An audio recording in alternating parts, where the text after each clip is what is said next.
Interesting people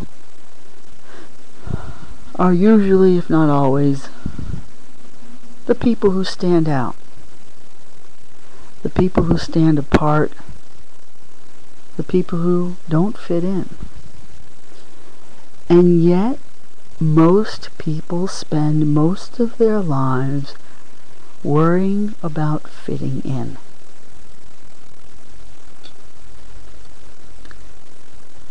So, ponder that. Most people spend their lives in this mortal fear of what will happen if they don't fit in. Oh my God, if I don't fit in, I'll be an outcast. And wouldn't that be the worst thing ever? I must go with the herd. Like we are fish in a giant school of fish, where there's thousands of fish and they all look exactly the same, and they all their movements are exactly synchronized. You ever seen films of these huge schools of fish? All these little fish, they all look exactly the same, and they all move in synchronization, which is pretty amazing. Scientists continually try to figure out how that works. It's not a leadership thing, and the same thing happens with birds, flying in huge flocks of starlings or flocks of bats. There's not a leader thing. It's a group thing. And there's just sort of like this group consciousness or something. They all move together without a plan ahead of time, without a leader giving out commands, and they all do it in synchronization.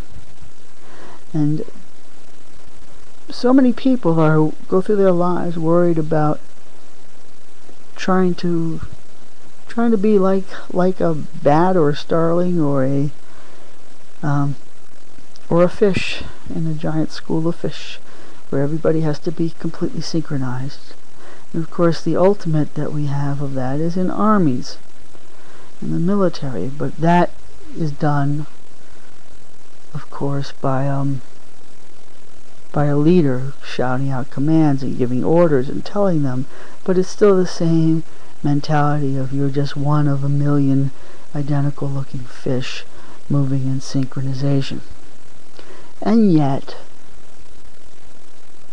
people complain about, well, why are there no interesting people around? Well, the interesting people are not the people that try to synchronize.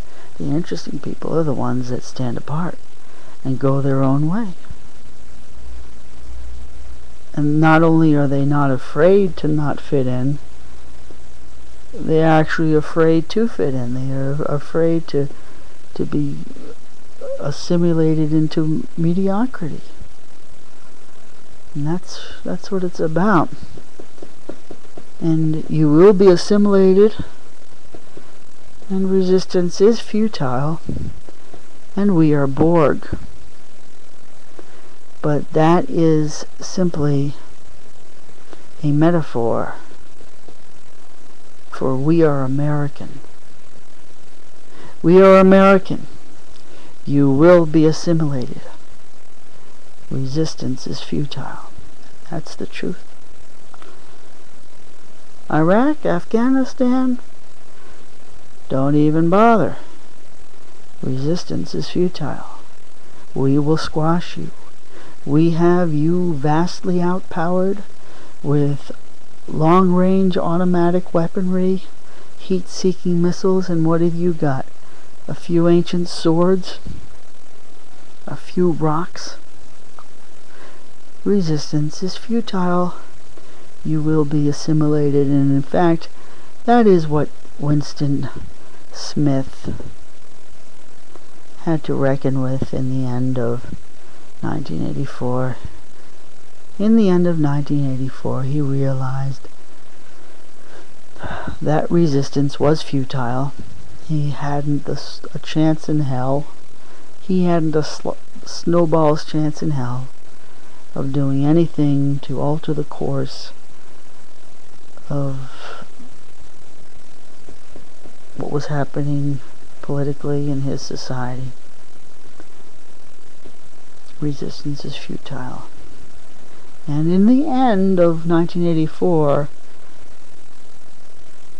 more or less what was expressed in the thoughts of Winston Smith was that he had been assimilated. In the end of 1984, he says he realized he loved Big Brother.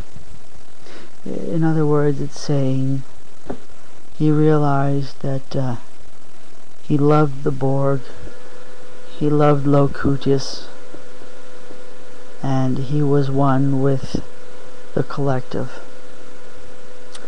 That's how it is.